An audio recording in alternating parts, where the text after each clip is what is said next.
Good day, friends. There's been a very strong reaction in India to the nuclear threat recently issued by Pakistan Army Chief Field Marshal Asim Munir from American soil.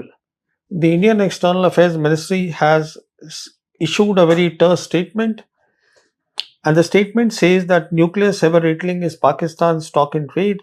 The international community can draw its own conclusions on the irresponsibility in such remarks, which also reinforce the well held doubts about the integrity of nuclear command and control in a state where military is hand in glove with terrorist groups. So, three issues have been raised in the statement. One is irresponsible statement of Hasim Munir. Second is doubts on the integrity of Pakistan's nuclear command and control. And the third is that Pakistan military is in cahoots with the terrorist groups. And the statement also says that the international community can draw its own conclusion. So let's see how an unbiased international observer would read the present state of India-Pakistan relations. I would like to draw the attention of the viewers to five key points. The first one is 2 days ago the Indian Army chief made a statement while speaking at a seminar that the next war may happen soon, referring to a war between India and Pakistan. Second, Prime Minister Modi has paused Operation Sindoor. Now, pause is different from a ceasefire. Ceasefire would have meant that India and Pakistan have agreed to certain terms, which is not the case. Pause means either side is free to lift the pause and operation starts all over again. The third is that Prime Minister Modi said that a new normal has been established, and the new normal is that both sides are free to fire long range missiles either singly or as a salvo. And the fourth is we know that there is an agreement between India and Pakistan not to target each other's nuclear facilities even in conflict. But this agreement was signed in 1988 when neither side had nuclear weapons. After they became nuclear weapon state in 1998, there is no nuclear missile or conventional forces agreement or a agreed restraint regime between India and Pakistan. And the fifth point is that on 30th of June, all media houses, I am referring here to the story that was done by India Today, they said that the DRDO is developing an advanced bunker busting conventional warhead to be used with Agni 5 missile. Now, Agni 5 is India's longest range 5,000 kilometers nuclear vector. That means it will carry a nuclear warhead. Instead, DRDO is also thinking to have a advanced bunker busting conventional warhead, which can also be used with Agni 5. And this, the story suggested, was India's equivalent to America's bunker busting bombs, which were released by their B 2 bombers recently on Iran nuclear facilities.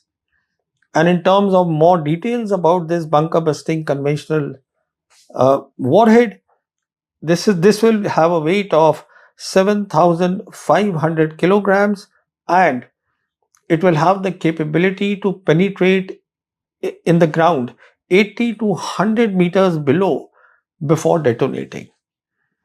And once this is ready, plenty of experts in India said, then it will be easy, or it will facilitate India to bypass its stated policy, nuclear policy, which is no first use, and hit Pakistan's nuclear installations.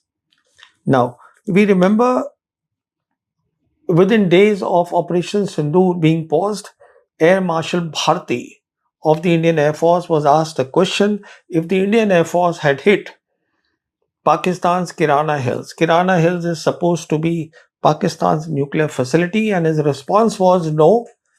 And he also feigned ignorance as to what was there in Kirana Hills. Now, all these 5 points that I have said, please put them together, and the situation becomes like this. Hypothetically speaking, without warning, bypassing the no first use policy, that means legally, India will be in a position once it has this advanced bunker busting conventional warhead to hit Pakistan's underground nuclear facilities in Kirana Hill or wherever they are. So that will be there, that capability will come. And obviously, the Pakistani side also has been studying all this very carefully. Now, let's come to what Asim Munir said in America. He said that if Pakistan faces an existential threat, that we are a nuclear nation, if we think we are going down, we will take half the world down with us. Now, we have seen in Operation Sindoor that China fully supported Pakistan with its non kinetic capabilities. So, I do not see, or nobody should see, that Pakistan really would face an existential threat as far as the conventional war is concerned with India. The only situation can be that if its nuclear facilities are hit like this by India, uh, bypassing the no first use policy, its stated policy, and hit with a conventional bunker busting bomb. So, in my assessment, what Munir said from American soil was basically against this. And I'm sure that he would have explained all this to the senior officials and the US military officials there in America. And as far as President Trump is concerned, President Trump would have been happy with the statement made by Munir because it gives credibility to his repeated statement that it is he who prevented a nuclear war between India and Pakistan.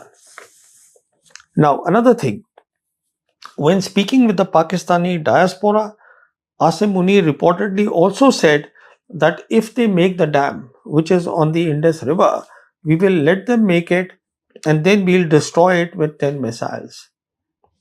Now we know that when India put the Indus Water Treaty in abeyance, within hours of that, Pakistan said that if it is deprived of water from the Indian side, it will be considered an act of war. And so many people in Pakistan, responsible people, they have said this.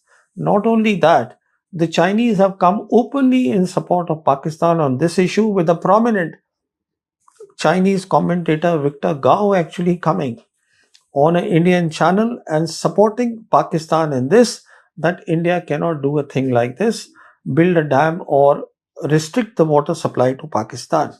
So that is precisely what he was saying there to the diaspora also. Now let's go to the question of integrity of Pakistan's nuclear command and control.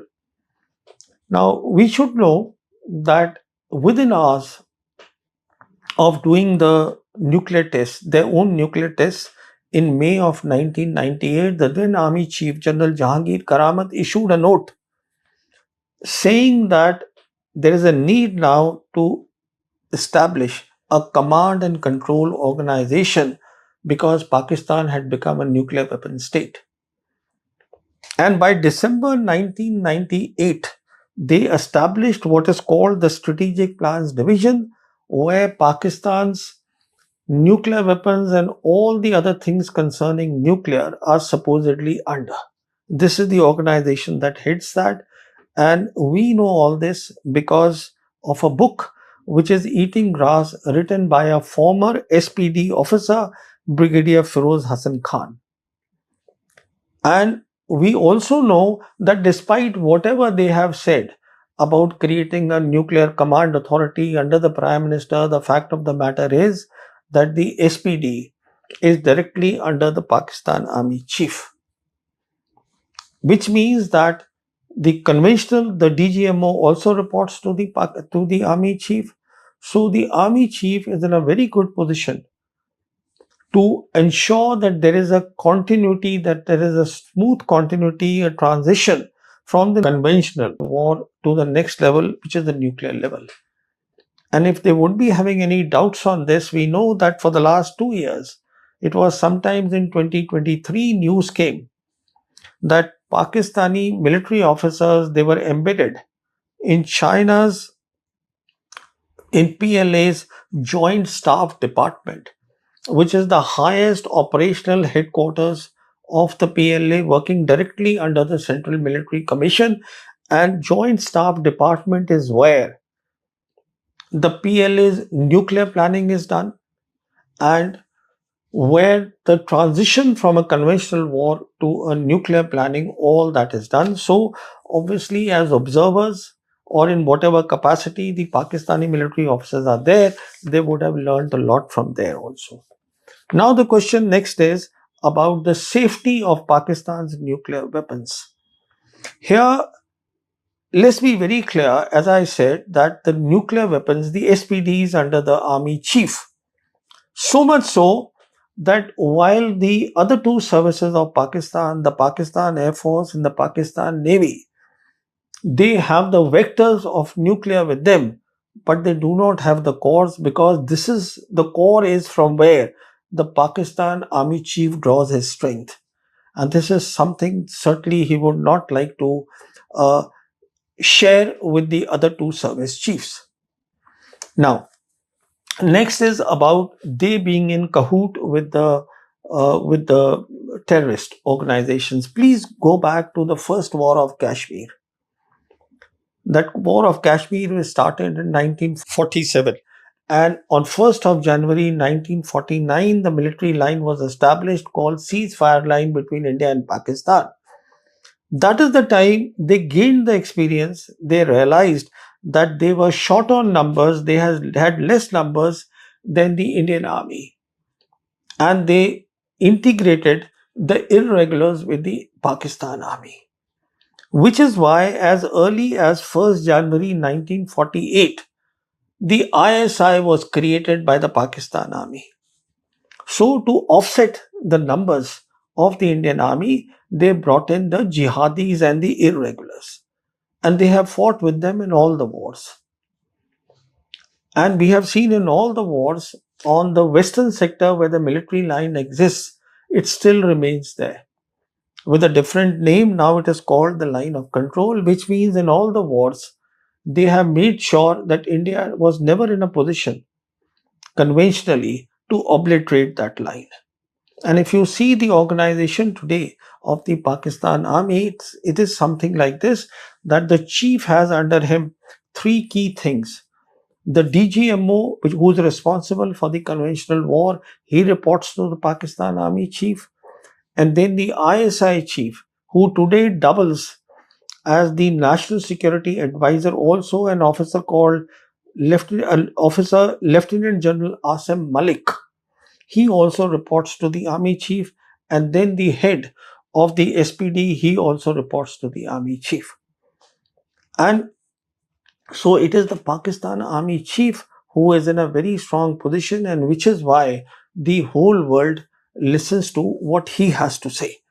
Now, coming to the point of this military line that I said, after the 1970 war, once Mrs. Indira Gandhi created Bangladesh, the thinking in the world was that in conventional war, India was superior to Pakistan, and this thinking got removed, it got destroyed after Operation Sindoor, where now the world thinks that the Pakistan military is a peer competitor of the Indian military, and hence the profile of Asim Munir and the geopolitical profile of Pakistan has risen.